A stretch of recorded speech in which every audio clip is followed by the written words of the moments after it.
Kayaknya nggak ada orang ini. Haleluya. Haleluya.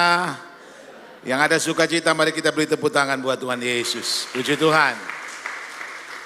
Daud berkata, ketika aku ada di dalam rumah Tuhan, aku bersukacita kepadanya.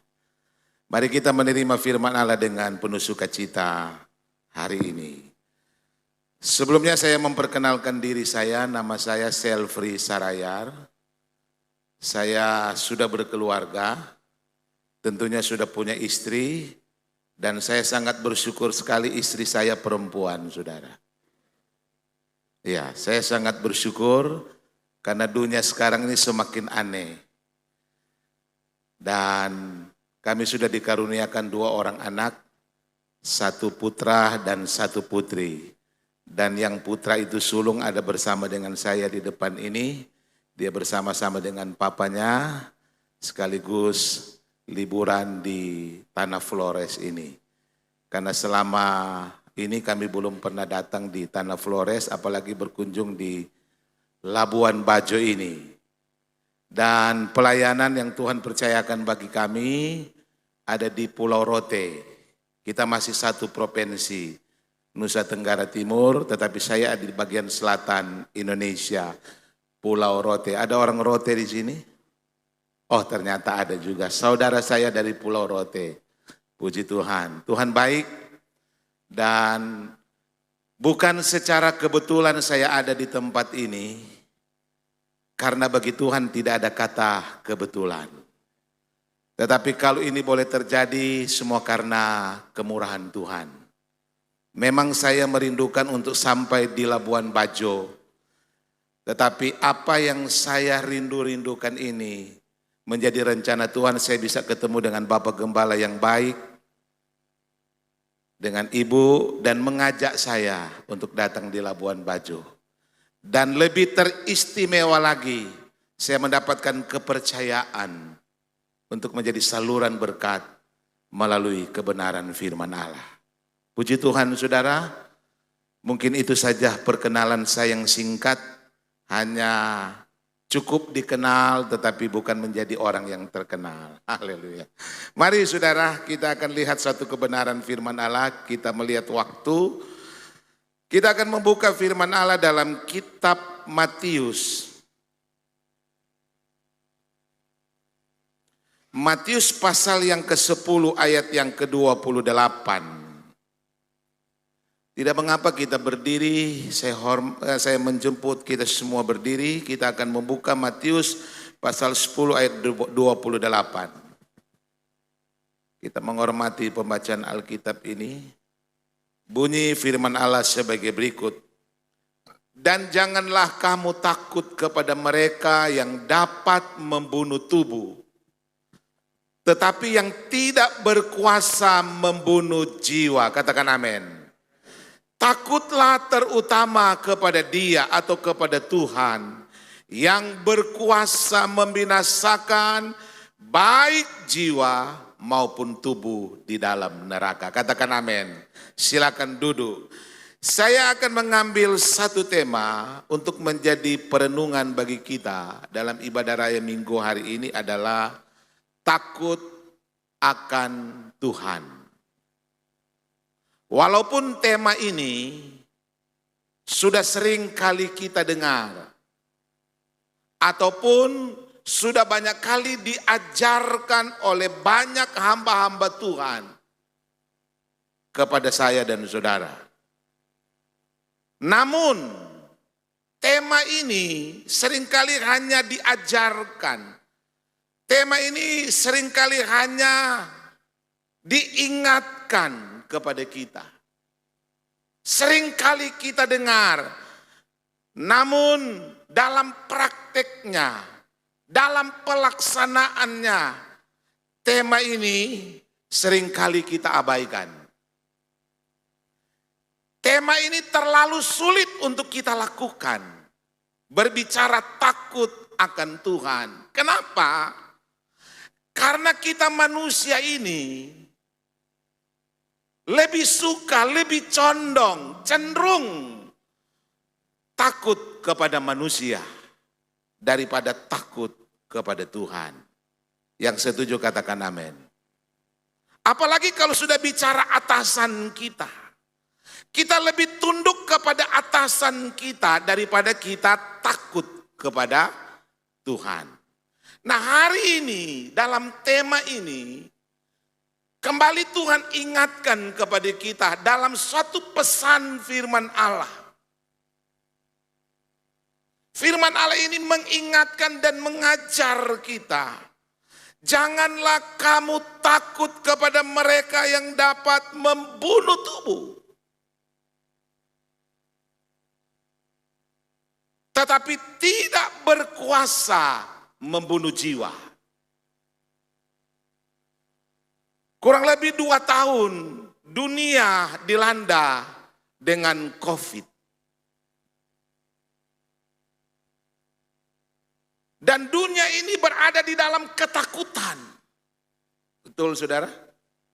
Betul? Termasuk Indonesia. Termasuk Pulau Flores. Termasuk kita yang ada di tempat ini. Kita sedang berada di dalam ketakutan-ketakutan yang ada. Yang sebenarnya, kata firman Allah, janganlah kamu takut kepada mereka yang dapat membunuh tubuh. Bukan salah, saya lihat di sini masih banyak yang pakai masker, itu tidak salah. Kita mengikuti protokol kesehatan.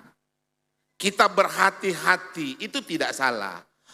Yang anehnya kalau orang Kristen terlalu takut, terintimidasi. Kalau kita hanya berhati-hati karena mengikuti aturan protokol kesehatan, itu baik, tidak ada yang salah. Firman Allah katakan begini dalam Ayub pasal yang ketiga ayat 25. Ayub pasal 3 ayat 25. Karena yang kutakutkan itulah yang menimpa aku. Dan yang kucemaskan itulah yang mendatangi aku. Kalau kita jadi orang Kristen terlalu takut, kemana-mana takut, terintimidasi. Yang sebenarnya firman Allah katakan, apa yang kita takutkan, itulah yang akan terjadi. Katakan amin. Haleluya. Ini pesan Tuhan bagi kita. Saudara, yang sebenarnya yang terpenting dalam kehidupan kita sebagai orang Kristen. Kalimat selanjutnya dia katakan apa? Takutlah terutama. Kepada siapa? Tuhan. Dalam Matius pasal 10 tadi. Takutlah terutama kepada Tuhan. Itu yang terpenting dalam kehidupan kita sebagai orang Kristen. Jangan kita terlalu takut dengan hal-hal duniawi.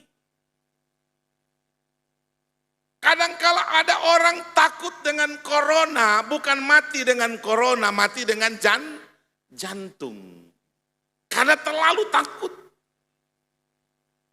Nah, firman Allah katakan kepada kita yang terutama, yang terpenting dalam hidup ini, takutlah kepada siapa?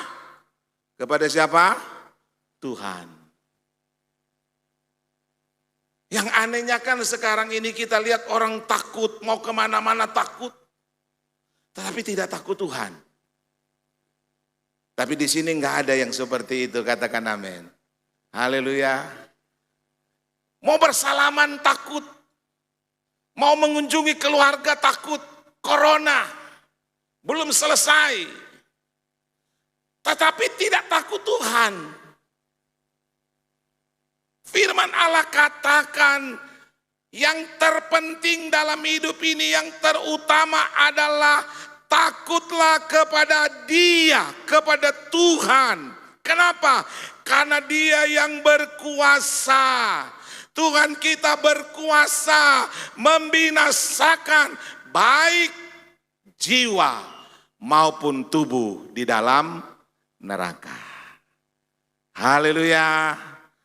Mau masuk surga atau mau masuk neraka, pilihan bagi kita. Pilihan. Tuhan berkuasa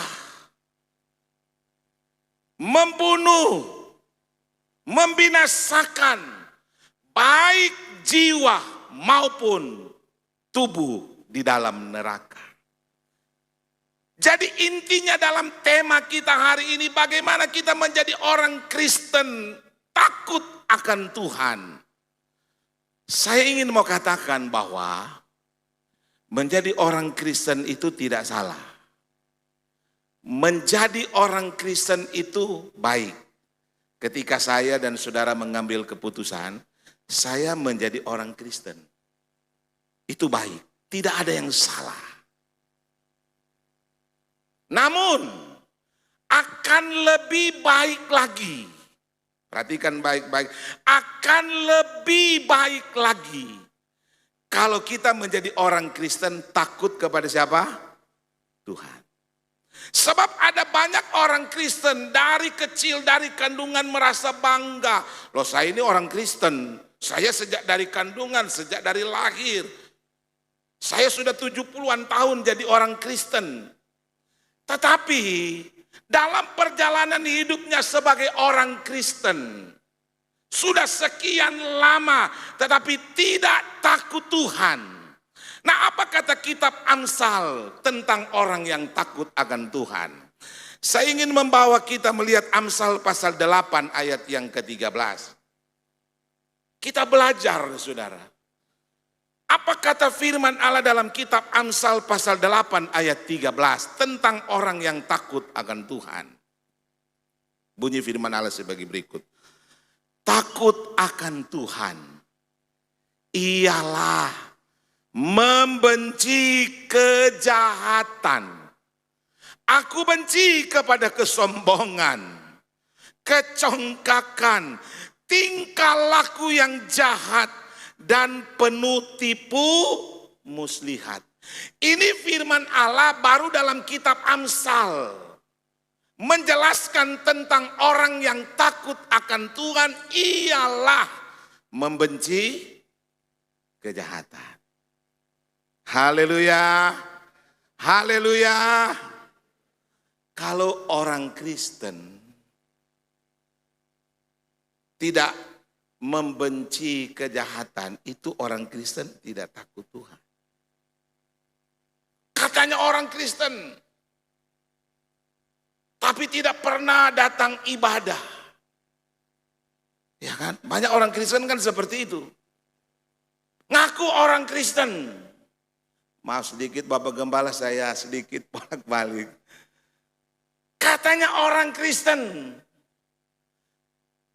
tapi tidak pernah beribadah. Masih puji Tuhan kalau hari Natal datang. Ya kan? Masih puji Tuhan kalau Paskah datang. Kelihatan beribadah. Itu menandakan bahwa itu orang Kristen tapi tidak takut Tuhan. Kalau orang Kristen takut Tuhan, dia pasti setia beribadah. Katakan amin. Mau setia beribadah? Anda tidak perlu berpikir rugi dalam hal beribadah. Ada banyak janji-janji berkat dalam ibadah. Kamu harus beribadah kepada Tuhan Allahmu, maka Ia akan memberkati roti makananmu, air minumanmu, penyakit akan dilalukan. Katakan amin. Itu janji-janji dalam hal beribadah.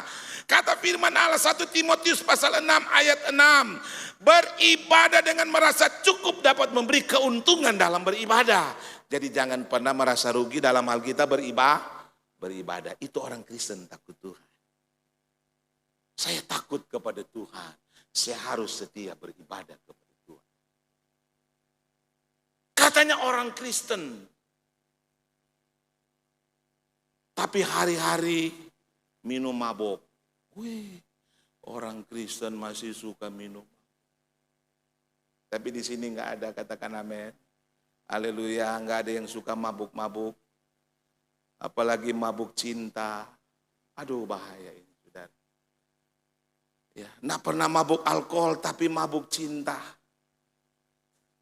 Ya, sudah punya suami, masih mengejar suami orang lain. Kenapa? Bukan karena suaminya, tapi kantongnya yang tebal. Padahal suaminya lebih oke, tapi karena suaminya kere, lihat suami orang yang kantongnya besar, tebal, dompetnya, wih.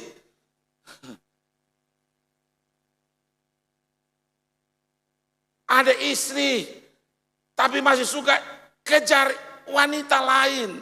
Wah, istri saya ini sudah keriput.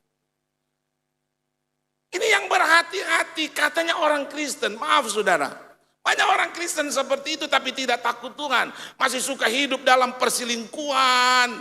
Apalagi kalau orang Kristen hari Minggu bukan datang ke gereja, hari Minggu datang ke meja judi. Maaf saudara. Mungkin saya agak keras lewat kebenaran firman Allah. Saya ingin mau katakan, prinsip kebenaran tidak bisa menggunakan perasaan. Bisa bilang amin? Mungkin Anda punya perasaan tersinggung, tapi ini prinsip kebenaran. Orang yang takut Tuhan, jangan suka main judi. Katakan amin. Jangan jadikan budaya judi itu, karena itu menyimpang dari kebenaran Allah. Ini bicara kejahatan. Orang yang takut Tuhan membenci kejahatan. Judi itu dilarang oleh pemerintah. Walaupun mungkin di daerah ini judi itu sudah menjadi hal budaya. Judi itu sudah menjadi hal biasa. Tapi perjudian itu dilarang pemerintah. Apalagi dilarang Tuhan. Katakan amin. Tepuk tangan buat Tuhan Yesus. Haleluya. Bicara tentang takut Tuhan, membenci kejahatan. Kadangkala dalam rumah-rumah tangga Kristen terjadi kekerasan dalam rumah tangga. Yang kita kenal dengan KDRT. Suami suka pukul istri. Halo, suami-suami yang baik, suka pukul istri. Halo, saya lihat bapak-bapak sudah mulai banyak yang tunduk ini. Ibu-ibu mulai, lu kapok, ngerasain tadi malam lu pukul sama saya. KDRT itu dilarang pemerintah karena itu bicara kejahatan. Amin.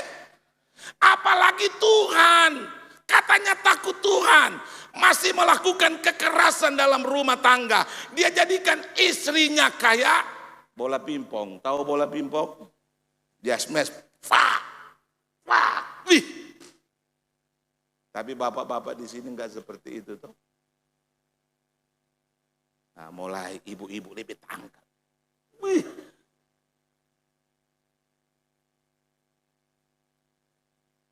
Kalau masih bola pingpong, tapi kalau dia punya istri dia jadikan seperti bola kaki. Wih.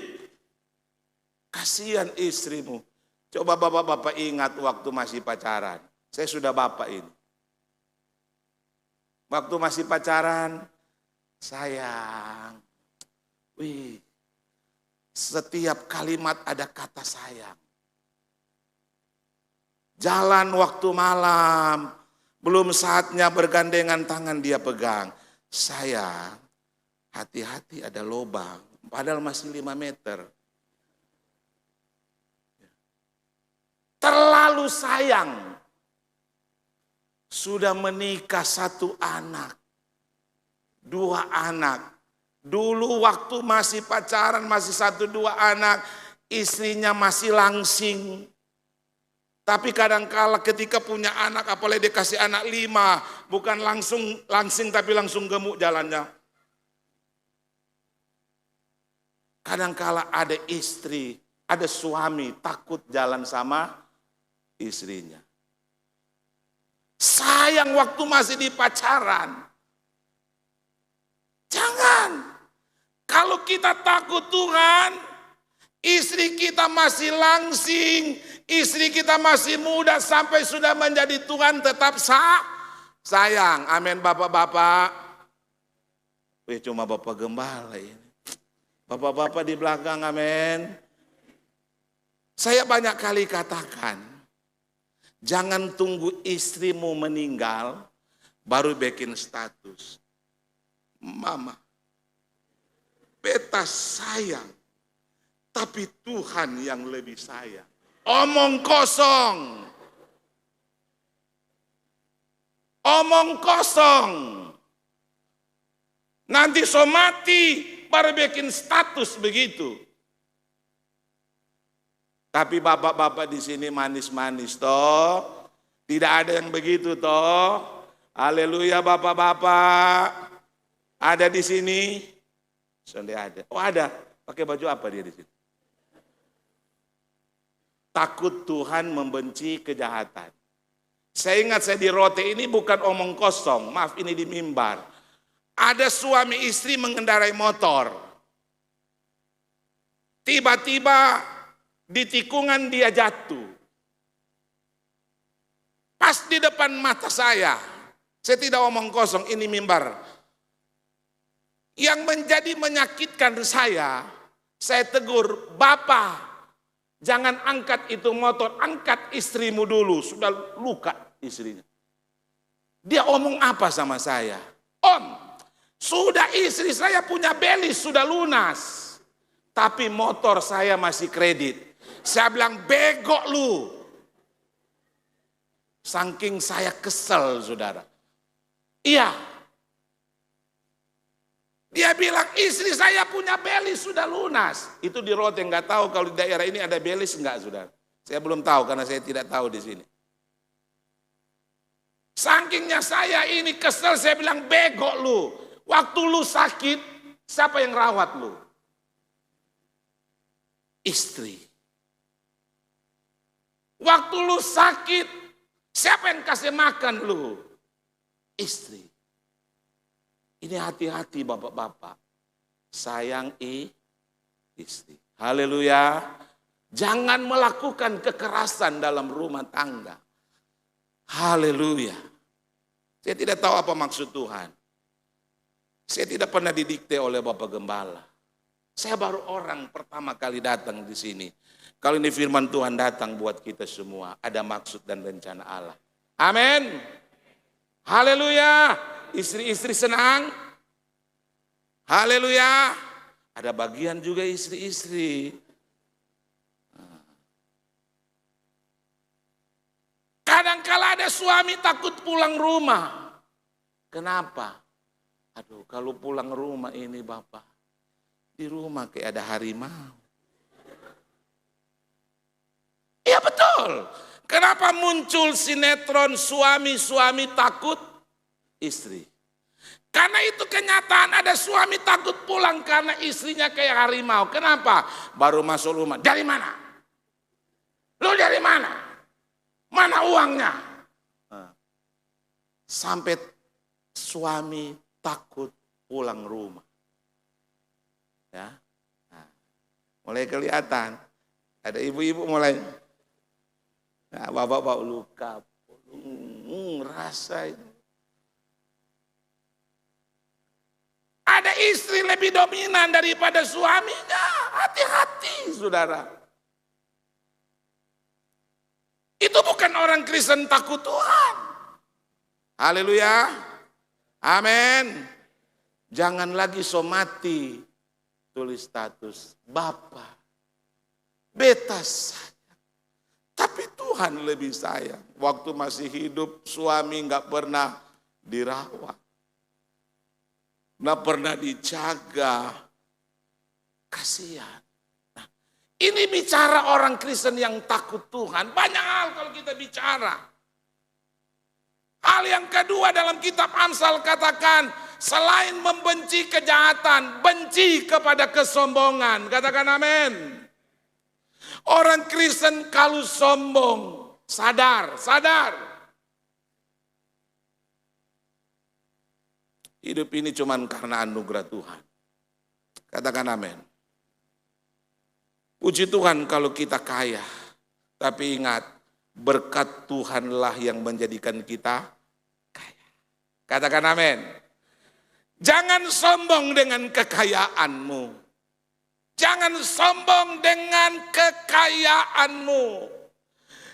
Tuhan memberikan kita kaya. Kita harus rendah hati, katakan amin. Haleluya, haleluya.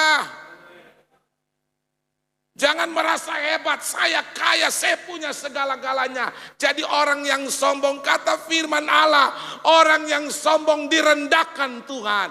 Tapi orang yang rendah hati ditinggikan oleh Tuhan. Beri tepuk tangan buat Tuhan Yesus. Tidak ada orang sombong di sini, karena kita semua orang yang takut kepada Tuhan. Hidup ini cuma karena anugerah. Berapa banyak orang kaya waktu terjadi tsunami di Palu. Dengan sekejapnya harta semua ludes, habis. Betul? Apa yang kita mau sombongkan dalam hidup ini? Haleluya. Sifat orang sombong tidak mau tunduk pada otoritas. Itu sifat orang sombong. Banyak sifatnya. Tapi ingat, walaupun Anda kaya, walaupun Anda punya intelektual lebih daripada gembalamu, maaf, tapi otoritas pengembalaan ada di dalam gembalamu. Tunduk pada otoritas. Jangan engkau mengatur, karena engkau hebat, engkau kuat, tapi otoritas pengembalaan ada di dalam gembalamu. Katakan amin. Haleluya, haleluya. Jangan pernah atur. Kadangkala kita mau atur dengan kekayaan kita. Kita mau atur dengan pengorbanan kita yang besar. Semuanya apa yang Tuhan kasih karena Tuhan. Katakan amin.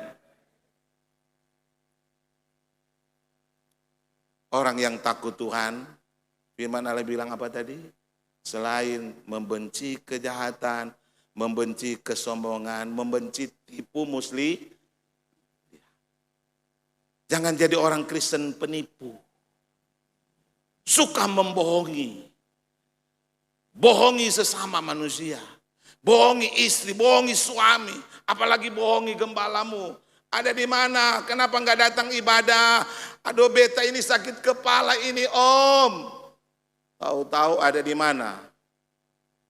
Di Pulau Komodo. Itu tipu. Ada yang suka menipu gembala di sini. Tuhan saja yang tahu. Haleluya. Saudara, saya ingin membagi 3 hal keuntungan orang yang takut Tuhan. Saya mempercepat waktu kalau masih ada 10 menit. Mari kita lihat keuntungan orang yang takut akan Tuhan. Amsal pasal 10 ayat 27. Amsal 10 ayat 27. Orang yang takut Tuhan ini ada keuntungan. Jadi tidak rugi kalau kita takut Tuhan. Amsal 10 ayat 27. Takut akan Tuhan memperpanjang apa? Umur. Tetapi tahun-tahun orang fasik diperpendek. Mau umur panjang atau umur pendek? Pilihan kita, saudara. Ya. Haleluya. Kalau kita ingin umur panjang, takut Tuhan, ini kata firman bukan kata saya. Loh bagaimana Bapak Pendeta yang masih umur 20 tahun sudah meninggal, umurnya pendek padahal dia itu setia, dia takut Tuhan. Dia rajin kasih perpuluhan, dia pemain musik. Pernah ada yang bertanya kepada saya seperti itu. Tapi masih umur 20 dia sudah meninggal. Saya katakan dia tetap umur panjang. Kenapa? Jatah umur manusia tidak ada yang tahu, betul enggak saudara? Ya, jatah, bicara jatah. Mungkin Tuhan kasih jatah umur sama dia cuma 10 tahun. Tapi karena dia takut Tuhan, Tuhan perpanjang umurnya 20 tahun. Tapi ada yang Tuhan kasih jatah 25 tahun, Tuhan sudah persiapkan jatah umurnya. Tapi karena dia tidak takut Tuhan, itu orang fasik, jatah 25 Tuhan kasih turun sampai 15 tahun. Itu yang dikatakan tahun orang fasik diperpendek. Padahal sudah diberikan jatah mungkin 50 tahun. Karena dia tidak takut Tuhan, Tuhan kurangi umurnya. Karena umur manusia ada di dalam tangan Tuhan. Kalau mau panjang umur, takut Tuhan. Yang kedua, saya kejar-kejar waktu saya. Mazmur pasal 34 ayat 10. Mazmur pasal 34 ayat 10. Takut akan Tuhan, ini bicara tentang takut akan Tuhan. Hai orang-orangnya yang kudus, sebab tidak berkekurangan. Orang yang takut kepada siapa? Tuhan. Haleluya. Orang yang takut kepada Tuhan tidak akan berkekurangan. Saya alami ketika saya datang di Pulau Rote, saya selingi dengan kesaksian sedikit. Saya dari Jakarta, istri saya itu adalah orang Jakarta asli. Lahir besar di Jakarta. Kami melayani di Jakarta, tapi kami ditawarkan satu pelayanan yang sudah 2 tahun tidak digembalakan. Akhirnya kami keluar dari kota Jakarta datang di Rote, di pulau. Kalau ada orang Rote tahu Pua Mata itu tempat pelayanan yang Tuhan percayakan. Datang di dusun. Waktu saya sampai di dusun, gersangnya minta ampun. Tapi ada 52 jiwa tidak digembalakan selama hampir 2 tahun. Dan saudara tahu, upah petani tahun 2012 20.000. 20.000, bagaimana dengan kehidupan kami? Itu pun kalau ada 20.000. Teman-teman saya dari Jakarta tanya, gimana kamu kabar di sana? Saya bilang puji Tuhan, karena saya selalu memperkatakan iman. Istri saya tanya anak saya tidak izinkan mereka mengatakan susah. Kalau kita perkatakan susah, kita jadi susah. Jadi saya perkatakan puji Tuhan. Kami diberkati oleh Tuhan. Jemaat saya punya 2 mall. Punya 2 mall. Mereka berpikir mall itu seperti Jakarta kan. Wih hebat. Betul, iya. Mereka tidak tahu mall padi. Kalau Rote itu mall padi, saudara.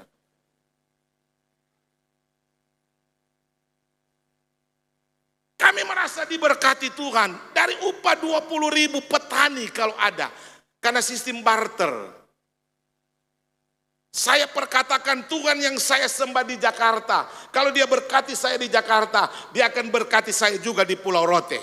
Karena Tuhan yang saya sembah di Jakarta sama dengan Tuhan yang saya sembah di Pulau Rote. Begitu juga saudara. Berjalannya waktu memang saya menangis. Apalagi anak-anak saya ini, satu masih kecil, mereka terbiasa kota. Mereka minta papa beliin roti pakai keju, mau cari keju di mana saudara. Saya sempat menangis. Tapi melihat pelayanan ini, ada 52 jiwa tidak digembalakan. Saya berpikir saya mampu bertahan 3 tahun, itu sudah puji Tuhan. Teman-teman saya berpikir paling lama dia 1 tahun. Saya berdoa Tuhan mampukan saya 3 tahun. Tetapi berjalannya waktu, kami tidak merasa kekurangan dalam pelayanan. Sekarang kami sudah 10 tahun. Haleluya. Haleluya. Dan upah petani selama 10 tahun. Dari 20.000 dia naik sekarang berapa? 25 sampai 30.000 per hari. Kalau itu pun ada. Tapi saya tidak pernah mengeluh saya susah. Saudara lihat saya orang miskin enggak saudara? Apalagi sudah pakai dasi begini kayak direktur saudara. Karena saya diberkati oleh Tuhan. Takut kepada Tuhan tidak akan berkekurangan. Tahun 2016 kami mulai membangun gereja. Dengan ukuran 8 kali 20 panjangnya. Anda boleh lihat di FB saya, kalau ada yang sudah berteman. 8 kali 20. Depan lantai 2. Saya ajarkan jemaat untuk berkorban. Dari 52 jiwa, upah petani 20.000. Ada yang jual sapi. Kami membangun dari awal 3 juta, saudara. 3 juta. Dan jujur Tuhan tahu, saya belum pernah jalan proposal. proposal itu keluar kalau ada di kabupaten, di pemerintahan atau di perusahaan. Kalau mau jalan-jalan begini, pendeta kok jadi pengemis. Jemaat saya katakan, gembalamu tidak akan pernah jalan proposal minta-minta. Tapi berjalannya waktu, kami membangun. Puji Tuhan, berkat datang mengalir. Berkat datang mengalir. Dengan upaya jemaat bekerja bakti. Saya katakan gotong royong, cari batu, bikin batako sendiri. Karena orang-orang petani, orang-orang ya mungkin kalau di kota kan terlalu sibuk. Dan puji Tuhan dari tahun 2016, sekarang gereja kami 60% selesai. Luar biasa saudara. Haleluya. Tuhan tidak akan pernah meninggalkan orang yang takut akan Tuhan, tidak akan berkekurangan. Dan itu yang saya praktekkan dalam pelayanan. Luar biasa. Haleluya. Amin. Tuhan pelihara kita. Yang terakhir saudara. 5 menit lagi yang terakhir. Dia katakan begini. Mazmur pasal 103 ayat 13 dia berkata, seperti Bapa sayang kepada anak-anaknya, demikian Tuhan sayang kepada orang-orang yang takut akan Tuhan. Saya ingin mau katakan kalau kita takut Tuhan, kita pasti disayang oleh Tuhan. Amin. Kita pasti disayang oleh Tuhan. Mari kita berdiri. Kalau Tuhan sayang kepada kita, maka Dia akan peduli dengan kita. Ini ada tema di sini, Yesus mempedulikanmu. Kalau orang tua sayang kepada anak-anak, berarti orang tua peduli dengan kebutuhannya. Kalau suami sayang kepada istrinya, maka dia akan peduli dengan kebutuhan istrinya.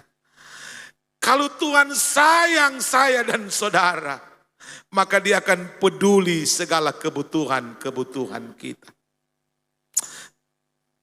Tak terbatas kuasa-Mu Tuhan.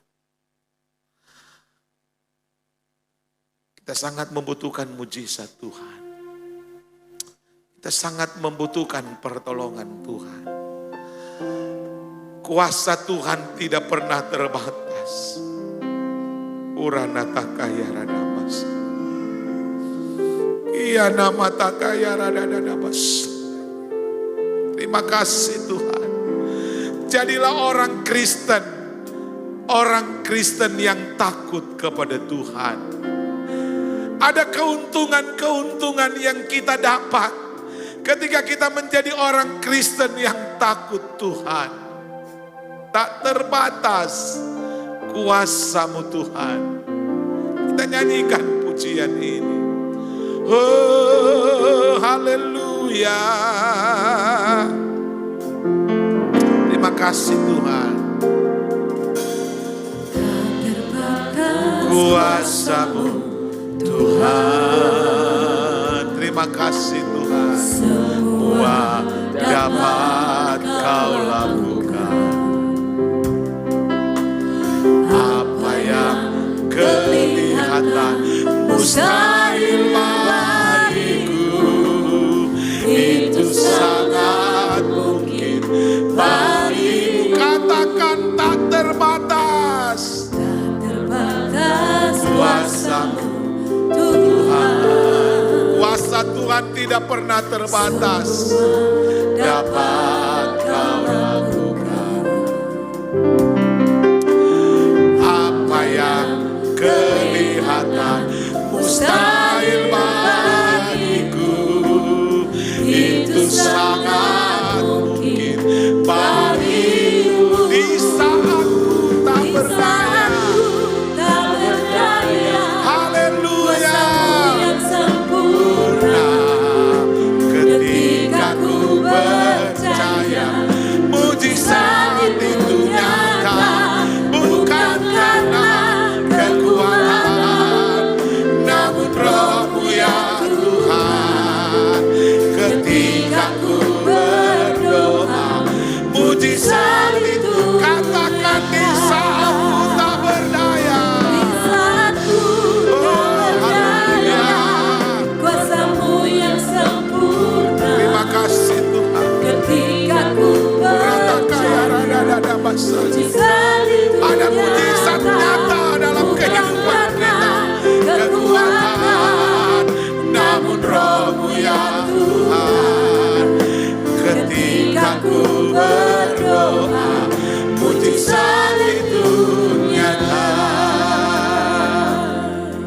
ada saatnya di mana kita tidak berdaya.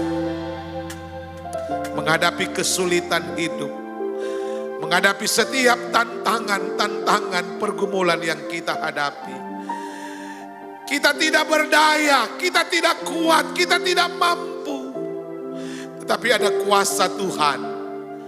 Dan kuasa Tuhan itu ada bersama dengan kita.